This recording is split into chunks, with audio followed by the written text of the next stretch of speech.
បងឡានម៉ែបងប្អូនបុកភ្លាមនៅហ្នឹងនេះបងម៉ែបងបុកដើមឈើពីរនាក់បងឡានម៉ែកងឡានម៉ែបងកងឡានមានស្អីមានអីបងជួយមើលបងអូណូគាត់អង្គុយទេណូគាត់អង្គុយទេណូអីណៃបុកផ្សាយមកណូព្រេងចុះទៅលើឡានហូបព្រេងអីព្រេងហូចុះទៅលើឡានមកអូយឈៀមអាបិចកុំលើគៀបបិចទុកបិចចូលមកបងបងក៏ស្ងល់គាត់នេះគាត់ថើចូលមកបងចូលមកឈៀមអូបិចចាស់អីចូលមិនបុកយ៉ាងមិនបុកបងមិនតិចអីហ្មងតិចkhoảng 3មែនបងយកសម្ភារៈបងឯងក្នុងឡានសម្ភារៈខ្ញុំឈៀមហើយនោះ iPad អីបង iPad ចេញមក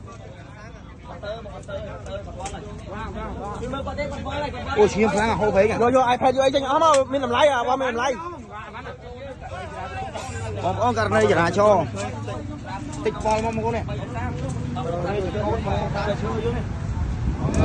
បាទរថយន្តលុយស៊ីអុច330បាក់លេខ 2A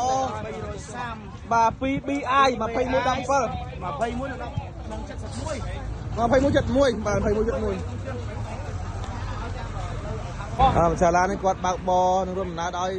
មនុស្សប្រុសម្នាក់មនុស្សស្រីម្នាក់នេះប្រិមិត្តយើងបាទតែមិនដឹងថាគាត់មកដល់ចំណុចហ្នឹងយ៉ាងម៉េចទេកូតបុកដើមកង្កោកបាទឡើងបាក់តិចខ្ទីអស់តិចទាំងរថយន្តទៀត